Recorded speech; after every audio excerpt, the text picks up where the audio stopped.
معاملات مومن کے ساتھ ہیں، یہ سارے معاملات مومن کے ساتھ وابستہ ہیں. لہذا اسی طرح آنے والی تکلیفوں میں سے ایک تکلیف بیماری ہے. مصیبتوں میں سے ایک مصیبت ہمارے لیے بیماری بھی ہے. تو جب بیماری آ جائے، بیماری کے اوپر صبر ہونا چاہیے، واویلا نہیں ہونا چاہیے، بیماری کو گالی نہ دے. جب بندہ صبر کرتا ہے بیماری پہ تو اللہ کریم اس بندے کو اجر دیتا ہے. اور حضرت سیدنا عبداللہ ابن مسعود رضی اللہ تعالیٰ عنہ آپ بیان کرتے ہیں، نبی پاک صلی اللہ علیہ وسلم نے ارشاد فرمایا کہ اللہ کریم بندوں کو مصیبتیں دیتا ہے، آزمائشیں دیتا ہے، مصیبتوں میں ڈالتا ہے، مصیبتیں پہنچاتا ہے، تاکہ جب بندے ان پہ صبر کرتے ہیں تو اللہ کریم اس تکلیف کو اس کے لیے نعمت بنا دیتا ہے.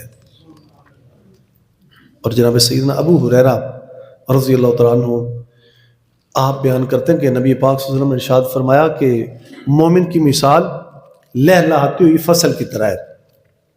مومن کی مثال لہلہاتی ہوئی فصل کی طرح ہے. جیسے لہلہاتی ہوئی فصل، نرم و نازک فصل، مثال کے طور پہ آپ دیکھتے ہیں نا ذرا، یہ ہماری جیسے دبڑی ہے، گندم ہے، یہ جو فصلیں نرم و نازک ہے. اس طرح کی اور کوئی آپ پودے مراد لے لیں ذرا، پنکھڑیاں مراد لے لیں ذرا، لچکدار لچکیلے. سرکار نے فرمایا کہ مومن بھی لہلہاتی ہوئی نرم و نازک فصل کی مانند ہے، اس کی طرح ہے کہ جب اسے کوئی ہوا کا جھونکا آتا ہے تو وہ جھک جاتا ہے اور ہوا اوپر سے گزر جاتی ہے، اور جب گزر جاتی ہے وہ پھر سیدھا ہو جاتا ہے. پھر جب وہ ایک مصیبت مشکل ٹل جاتی ہے پھر دوسری مصیبت آتی ہے، پھر وہ اسی فصل کی طرح پھر ہلتا ہے، نرم و نازک ہوتا ہے، وہ پھر جھک جاتا ہے. مطلب یہ کہ وہ ہوا، وہ طوفان، تکلیف اسے توڑتی نہیں، وہ جھک جاتا ہے. اور فرمایا کافر کی مثال صنوبر کے لمبے مضبوط درخت کی طرح ہے. کافر کی مثال کہ وہ یوں اکڑ کے کھڑا ہوتا ہے تو اللہ تعالیٰ حکم دیتا ہے طوفان کو کہ اس کو جڑ سے اکھاڑ کے پھینک دے.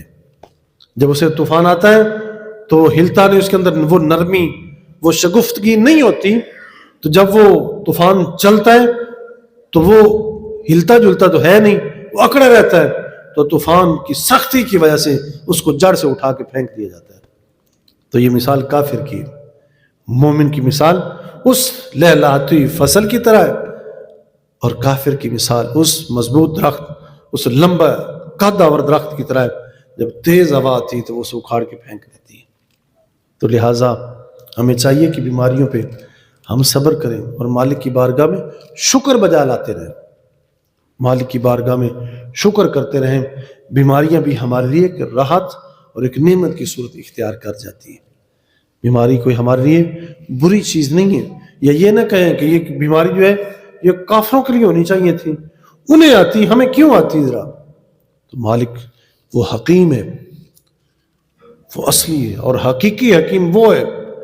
ہمارا اصلی طبیب، اصلی ڈاکٹر ہمارا وہ ہے. وہ جان رہا ہے، وہ سمجھ رہا ہے میں نے کس بندے کو کتنی تکلیف دینی ہے، کتنی تکلیف میں، بیماری میں مبتلا کر کے رکھنا ہے. یہ مالک جان رہا ہے ذرا. اور یہ نہیں کہ بیماریاں کوئی غریبوں کے لیے ہیں، بڑوں کے لیے نہیں ہے. ذرا آپ ذرا اس سبق کو، اس درس کو ذرا پڑھ کے آپ دیکھیں تو صحیح. ذرا یہ بھی تجزیہ کریں آپ. ذرا جتنے بڑے لوگ ہیں انہیں بیماریاں ہیں، کیوں نہیں ہیں ذرا. اور وہ بیماریاں ہیں، وہ مہلک مرضیں لگی ہوئی ہیں. اگر غور کر لیں ذرا تو ہم اسی بات پہ مالک کا شکر بجا لائیں. ذرا مالک تو نے ہم پہ کتنا کرم کیا ہوا ہے. ذرا اتنی بڑی بڑی بیماریاں. ذرا میں ایک مثال دے رہا ہوں. ذرا ہمیں تو کوئی تکلیف آئے ذرا تو ہم نے تو ذرا دوڑتے ہوئے بنگلے تک جانا ہے. ذرا مثال کے طور پہ یہ ساتھ ذرا دیکھتے رہتا ہوں اللہ کے بندوں کا حال. ذرا ہمارے پاس تو جتنے ذرا یہ آس پاس ہی کوئی چھوٹی چھوٹی دکانوں والے، کلینکوں والے بھی بیٹھے ہوتے ہیں نا، ذرا جلدی جا کے ذرا مینو آج تاپ بڑا چڑھا ہے، ذرا آج میرا بی پی بڑا ہائی ہوا، ذرا آج فلانا بڑا نال ہی ذرا باں کٹ کے فوراً اتھے ہی گوڑی پوڑی لے کے بس اتنے ٹھیک ہو جاتے ہیں. لیکن وہ بیچارے جو ہے نا ذرا جتنے بڑے امیر کبیر ہیں ان کو اگر چھینک بھی آ جاتی نا تو فوراً جہاز کا ٹکٹ لے کے فوراً باہر نکل جاتے ہیں. سر کی دوائی بھی گولی بھی نہیں ادھر سے لیتے ذرا. جتنی چھوٹی سے چھوٹی تکلیف سے لے کے بڑی سے بڑی تکلیف آتی ہے فوراً بھاگ جاتے ذرا. ان کے علاج مولوی باہر کے ہسپتالوں میں ہوتے ذرا. وہ تو بیچارے بڑے وقت میں ہیں. یہی ان کا جو وقت ہے نا یہ مالک کی طرف سے آزمائش ہے. جس دوڑ دھوپ میں وہ لگے ہوئے ہیں کہ وہ کبھی جا رہے وہ آ رہے, یہ ہم مت سمجھیں کہ وہ عیش و آرام میں ذرا. عیش و آرام میں نہیں, ان بیچاروں کو تو نیند بھی نہیں آتی ذرا. وہ تو پتہ نہیں کتنی کتنی دوائیں رات کو کھا کے سوتے ہیں ذرا, پھر بھی انہیں آرام نہیں آتا ذرا. حقیقی سکون پھر بھی نہیں آتا. جو یہاں غریب ایک ساری دیہڑی بٹھے کے اوپر برف خانے کے اندر یا اور کوئی مزدوری پلے داری کی سخت سخت اور ہارڈ سے ہارڈ مزدوری کرنے والا جو رات کو کھراٹے مار کے سوتا ہے نا, صبح اس کے جو گھر والے ہوتے ہیں نا وہ ذرا بڑا جھنجھوڑ کے اس کو اٹھاتے ہیں ذرا, کیونکہ وہ سکون سے جو سویا ہوا ذرا, وہ جو اتنے سکون سے سوتا ہے اس کو صبح بڑا وہ جھنجھوڑ کے اٹھاتے ہیں ذرا. لیکن وہ جو ہے نا انہیں کوئی ہلکی سی کوئی بلی بھی گزر جائے تو وہ بیداری آ جاتی ہے ذرا, جاگ جاتے ہیں ذرا فوراً ذرا. تو اس لیے ہمیں ان بیماریوں کے اوپر واویلا نہیں کرنا چاہیے. مالک کی طرف رجحان ہو, مالک کی طرف توجہ ہو. یہ بھی مالک کی طرف سے آزمائشیں ہیں ہمارے لیے. بیماری کے اوپر صبر ہو, تدارک کریں, اسباب اختیار کریں, دوا علاج لیں, لیکن اپنی نظر مالک کی طرف رکھیں. یہی ہماری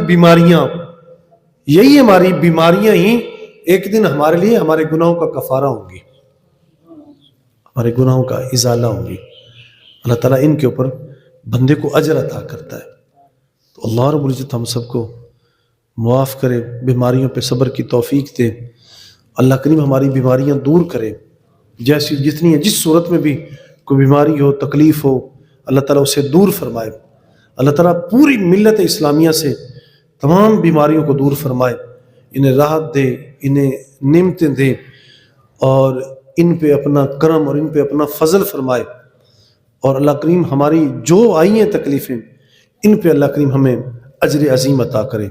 وآخر دعوانا ان الحمد للہ رب العالمین وما علینا الا البلاغ.